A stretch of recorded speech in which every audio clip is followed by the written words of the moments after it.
Hey, welcome back to Web Squadron. Have you ever wanted to work on WordPress or experiment with Elementor, the free version, but you don't want to pay for a domain or hosting because you're still a little bit nervous about if it's going to work for you? Or maybe you've got a client and you're building a website for them, but you don't want to stick it on their hosting server because you're scared they might run away, or you want to get it all done before they see it. Well, yes, you can. You can install WordPress onto your PC or your Mac to build locally without worrying about your domain or your hosting. And you can get all of that later and transfer the website you built onto your new domain and hosting. You basically migrate the website over.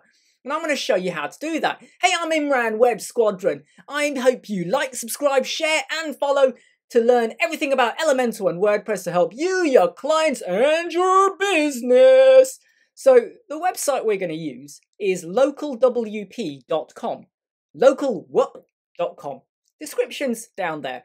You go over to the website and you will click this box down here, download for free, and you will then download to your PC or your Mac the software. Okay, it might ask you for your name, your phone number and your email. You're not going to get bombarded with marketing. This is totally free. I am not affiliated to them whatsoever. I'm just showing you how to do it. Once you've installed it on your Mac or your PC, it's a normal process. You drop it, your applications. Once you've run it, you will then have the option to create an account. So first thing you're going to do, sorry, I've skipped a step.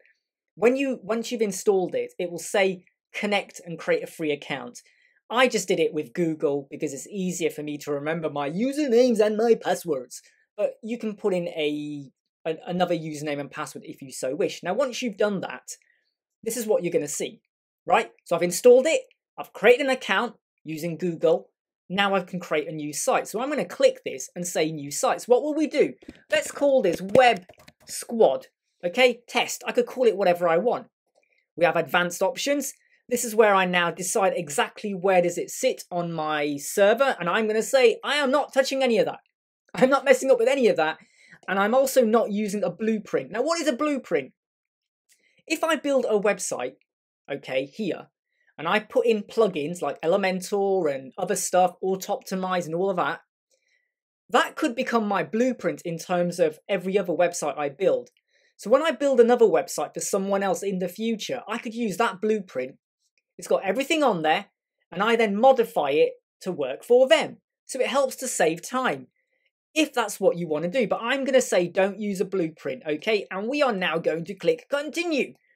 Then we have the options here over what you want to go. Always go with preferred, unless you know what you're doing and you're going to start to customize where it sits and what it's working in terms of PHP, MySQL version, brain freeze moment. Don't go there, all right? Just go with preferred, and we're going to hit continue. Now, this is where you set your username and your password. Please make sure you know exactly what you're doing and you make a note of this mentally because you're going to need this to access your WordPress later on. So let's just put in a username. This is not the username I have on any website. So anyone who tries, you're not going to get anywhere. And we'll put in a password as well. You can probably tell by the click noises what I typed in, but I hope not. And then we have this WordPress email over here. Now, I'm going to say you overwrite that and stick in an email address, okay? Don't leave it random. Otherwise, the email will just go off to somewhere, right? Put in the email you are actually going to be using for your account. We do have advanced options down here as well. Is this a WordPress multi-site? So this is where you're going to have one site linked into many other sites. For most of you, if this is a no, just click Add Site. And this will now create the WordPress site. So you just got to sit and wait for a bit because it's downloading WordPress. And I will let you know how long this took. So that took about 2 minutes, and what it's now done is it's basically set up the site domain, so it's websquad.local, web server, PHP. We don't need to worry about that. I'm just going to check, can we go higher? We could go to 7.4.1. I'm going to leave it on 7.3.5 for now.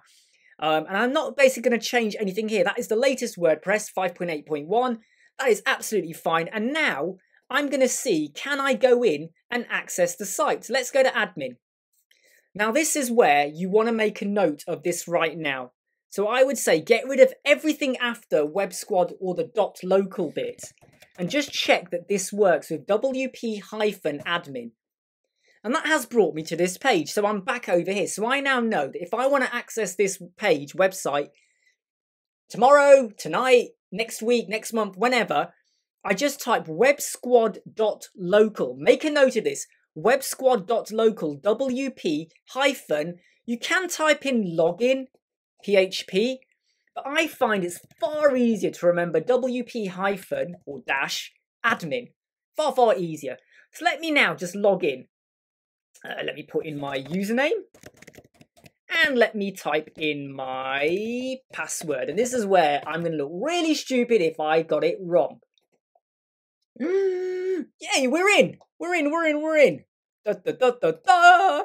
Right, so now we can start working on our website. This is WordPress. I'm not on a domain or a host. I haven't purchased anything. I can now start to install my plugins. So let's test it out. Let's make sure, can we add in Elementor? Okay, and can we add in, well, Elementor free, because we're doing this for free, aren't we? Yes, we can. Look at that. Install. You can install your plugins, you can play around, you can start to mess around with your website. And this is really simple to do. But what do you do when you get to this stage that you want to transfer it to a live site? Well, here's another plugin you might want to install. It's called All-in-One Migration, and it should pop up right about now. There you go. We're just going to install it. So what you would do is you would buy your domain from SiteGround or 123reg. You will get your hosting using SiteGround or 123reg or Cloudways or whoever you, WP Engine, whatever you want to use. Okay, maybe even Flywheel or whoever. Once you've got that, once you've got the hosting, domain, it allows you to install WordPress. It gives you the steps. You install WordPress. You install a brand new site. You don't pick migrate. You pick brand new site. And then what will happen is you'll have a brand new WordPress site and you've got this website. What you then do, let me just move myself over here a bit. What you then do on this site where it says all-in-one migration, obviously make sure you've activated the plugin. Activate the plugin, activate. What you would then do is go down here and you go to export and you will basically export everything. And you're going to export it to file, right? You will export the file. This is going to be really quick because there's hardly anything to export. Look at that, 36 megabytes. You export that and you download that to your downloads folder or wherever you put it. On your brand new website, the one where you've got the right domain and you're hosting, you will again install all-in-one. And then you will go to your website, go to all-in-one and go to import, and you will import file. And there's the, where's the file gone? Where's the file gone? It should be there. There it is, 37 whatever meg. You will then install that file and everything, the plugins, the username and passwords, the images, the look and feel of the website. It all flies onto your correct domain and hosting. And that's it. I mean, I can't explain this any quicker. Localwp.com. Download to your Mac or your PC. You create a free account. You then just install it. It takes 2 minutes to install. Username, password, email address, and away we go! We can now work on our website, and we didn't have to pay for a domain or hosting. Wicked win-win-win. Hey, I hope you like, subscribe, share, and follow, and I'll see you soon.